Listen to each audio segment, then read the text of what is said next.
ताज्या बातम्यांसाठी ABP माझाला subscribe करा आणि बेल आयकॉन प्रेस करा। फूल आणि फुलपाखराचं नातं सर्वश्रुत आहे। फुलांवर बसलेली रंगीबेरंगी फुलपाखरं बघायला कोणाला आवडत नाही। पुण्यात एका प्राध्यापकानं घरच्या गच्चीवरच फुलपाखरांची बाग तयार केली आहे। फुलपाखरांनी गजबजून गेलेली ही बाग डोळ्यांचं पारणं फेडतीये। पुण्यातल्या गरवारे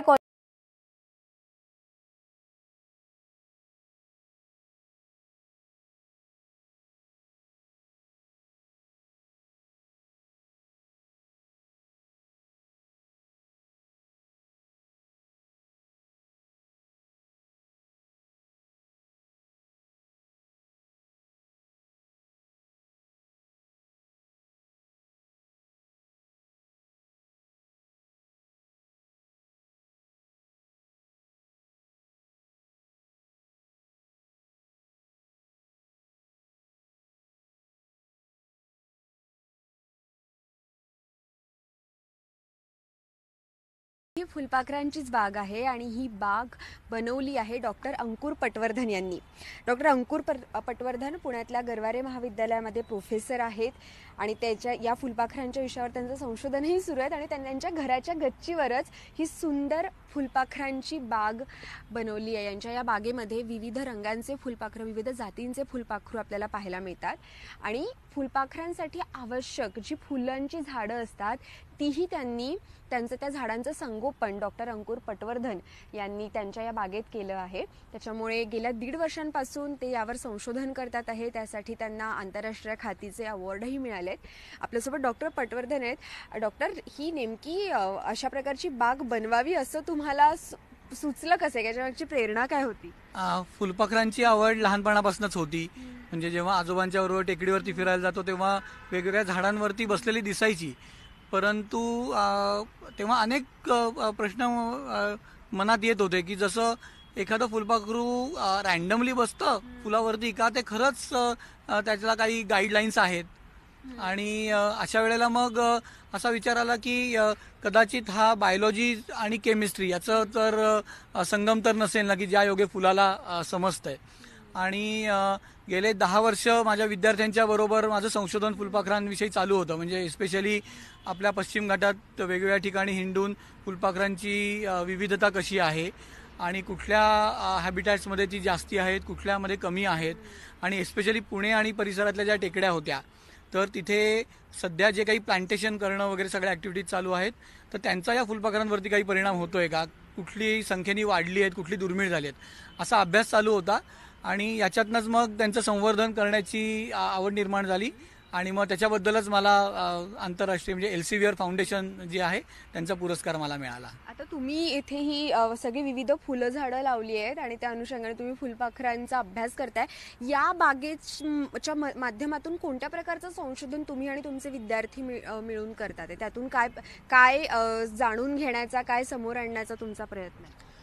आपल्याला सगळ्यांना पॉलिनेशन किंवा परागीभवनाबद्दल माहिती असते आणि असं नेहमीच म्हटलं जातं की परागीभवन जर का थांबलं तर आपला मनुष्यजात सुद्धा धोक्यात येईल। कारण आपण जो प्रत्येक तिसरा घास खातो हा परागीभवनाचं प्रॉडक्ट आहे। आणि आत्ताच्या जगभरातल्या अभ्यासातनं असं लक्षात आलेलं आहे की कीटक हे परागीभवनाचं काम पार पाडतात आणि त्यातल्या मुख्य कोण आहेत तर मधमाशा, आणि मधमाशांच्या खालोखाल कोणतं फुलपाखरं। आणि फुलपाखरांना पर्यावरणाचा इंडिकेटर म्हणलं जातं कारण क्लायमेट चेंजचा त्यांच्यावरती खूप परिणाम होतो। आणि असेही अभ्यास झालेले आहेत की जेव्हा आपण शेतांमधनं आपली आर्टिफिशियल इन्सेक्टिसाइड्स किंवा पेस्टिसाइड फवारतो तेव्हा फुलपाखरं आणि फुलं यांचा कॉन्टॅक्टच हळूहळू कमी होतो आणि कॉन्टॅक्ट कमी झाला की पॉलिनेशन होत नाही व्यवस्थित।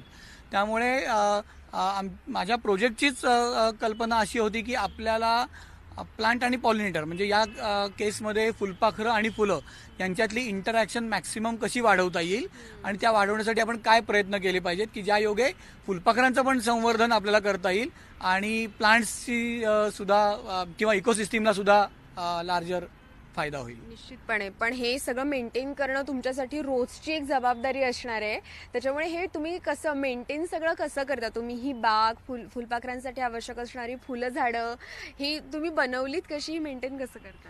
सुदैवाने मला झाडांची प्रचंड आवड आहे.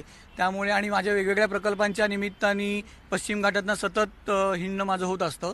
त्यामुळे पहिल्यांदा आम्ही हे जाणून घेतलं की फुलपाखरांना कुठल्या प्रकारची फुलं आवडत आहेत. मग त्याचा एक शास्त्रीय अभ्यास केला आणि मग अशा आवडणाऱ्या झाडांच्या बिया गोळा करणं, त्यांचं संगोपन करणं आणि ती वाढवणं इथपासनं सुरुवात झाली. दुसरं मगाशी मी म्हटलं की सगळ्यात इंटरेस्टिंग याच्यात आस्पेक्ट काय आहे तर फुलपाखरं फुलावर बसायचं हे कसं ठरवतात तर त्याच्यात दृश्य म्हणजे व्हिज्युअल क्ल्यूज असतात, तसंच त्याच्यात केमिकल क्ल्यूज पण असतात आणि हे जेव्हा दोन्ही एकत्र येतात तेव्हा फुलपाखरं ठरवतात. म्हणजे एखाद्या फुलपाखराची एखाद्या फुलावर येण्याचा कालावधी किंवा ते किती वेळा एखाद्या फुलावरती येऊन बसतंय हे त्या फुलामध्ये असणारा मधाची क्वांटिटी ठरवते. आणि त्याहूनही महत्त्वाचं किंवा तेवढंच महत्त्वाचं आपण म्हणूयात की त्या मधामध्ये कुठल्या कुठल्या प्रकारचे केमिकल्स आहेत. त्याच्यात वेगवेगळ्या प्रकारच्या साखर आहेत का, म्हणजे जसं ग्लुकोज, फ्रुक्टोज, शुक्रोज, माल्टोज, मॅनोज वगैरे, किंवा त्याच्यात काही अमायनो ॲसिड्स आहेत का की जी फुलपाखरांना अंडी घालायला उपयोगी पडतात. त्याच्यात इसेन्शियल ऑइल्स आहेत का की ज्याच्याकडे फुलपाखरं अट्रॅक्ट होतात. सो हे केमिकल सिग्नल्स आहेत. आणि वेगवेगळ्या रंगाची फुलं म्हणजे जसं पांढरा आहे, जांभळा आहे, लाल आहे, गुलाबी आहे, हे व्हिज्युअल सिग्नल्स ह्या दोन्हीचं कॉम्बिनेशन होतं. आणि आम्ही हेच बघायचा प्रयत्न करतोय की ज्या फुलांकडे ही मॅक्सिमम अट्रॅक्ट होत आहेत त्या फुलांचं केमिकल कॉम्पोजिशन आपण समजून घेऊयात. आणि जसं वेगवेगळे अट्रॅक्टंट असतात किंवा स्प्रेज असतात तसं की जे आजकाल मधमाशांसाठी पण अवेलेबल आहेत, तसं आपण फुलपाखरांसाठी परफ्यूम किंवा फुलपाखरांसाठी स्प्रे आपण डेव्हलप करू शकतो का, त्याच्याविषयीचं आमचं खरं तर संशोधन आहे. ओके. पण सर तुम्ही ही तुमच्या घरी तुमच्या गच्चीवर ही बनवलेली बाग आहे, पण आता अशा प्रकारे म्हणजे फुलपाखरांचं संवर्धन करणं का आवश्यक आहे हे तुम्ही सांगितलं, कारण परागीकरणासाठी ते अत्यंत महत्त्वाचे असतात. तर बाकीच्या ठिकाणी जर अशा प्रकारे आपल्याला त्यांच्या संवर्धनासाठी प्रोजेक्ट बनवायचा असेल किंवा असा पुढाकार कोणाला घ्यायचा असेल तर आता कोणती पावलं घेणं आवश्यक आहे थोडक्यात सांगा. सगळ्यात महत्त्वाचं म्हणजे आपल्याला ना बऱ्याचदा माहिती नसते. म्हणजे उदाहरणार्थ कित्येक फुलपाखरं अशी आहेत की ज्या आपल्या आजूबाजूला असलेल्या झाडांवरतीच अंडी घालतात. म्हणजे इव्हन बाल्कनीत आपण बरेचदा कडीपत्त्याचं झाड असतं किंवा लिंबाची झाडं आपल्या बागेत असतात आणि त्याची पानं खायला लागली आणि आळ्या दिसायला लागल्या की आपल्याला वाटतं काय कीड पडली आहे. म्हणून आपण सगळ्यात पहिल्यांदा काय करतो तर ती कीड काढून टाकतो किंवा काहीतरी स्प्रे केमिकल स्प्रे करतो. तर किंबहुना असं न करता आपल्याला त्याच्यामध्ये ते संवर्धन करण्याची गरज आहे. कारण बहुतेक या सगळ्या आळ्या फुलपाखरांच्या असतात. म्हणजे कित्येक झाडं अशी आहेत की कण्हेर आहे की जे आपण बागेत लावतो, रुई आहे की जे देवाला त्याची पानं वाहिली जातात, कृष्णकमळ आहे की जे घराघरातनं आजकाल लावलं जातं. या सगळ्यांवरती वेगवेगळे फुलपाखरं अंडी घालतात, त्यांच्या आळ्या वाढतात. फक्त दुर्दैवाने आपल्याला माहीत नसतं. माझ्या प्रोजेक्टचा एक फायदा असा झाला की इथे बटरफ्लाय गार्डन असल्यामुळे शाळेतले शिक्षक आणि सोसायटीतली लोक किंवा गृहिणी सुद्धा येऊन व्हिजिट देऊन गेल्या. तेव्हा त्यांना कळलं की अरे या आळ्या तर फुलपाखराच्या होत्या, आम्ही तर काढून टाकत होतो. आणि आता ते पण त्यांचं संवर्धन करायला लागलेलं आहे. त्याच्यामुळे जागृती होणं त्याच्यात तितकं महत्त्वाचं आहे. खरं तर जसं सरांनी सांगितलं, परागीकरणासाठी अत्यंत महत्त्वाचा जैवविविधतेमधला एक घटक म्हणजे फुलपाखरू. आणि फुल आणि फुलपाखराचं नातंही तितकंच जवळचं, तितकंच नाजूक. पण आता या फुलपाखरांची संवर्धनाची गरज निर्माण झालेली आहे आणि सरांनी त्यांच्या प्रयत्नांमधून ही फुलपाखरांची बाग तर फुलवली आहे. पण अशा प्रकारचा पुढाकार सगळ्यांनीच जर घेतला तर अतिशय सुंदर, मनमोहक असला हा आपल्या जैवविविधतेतला घटक आपण वाचवू शकू. कॅमेरामन विजय राऊत सोबत मानसी देशपांडे, ABP माझा, पुणे.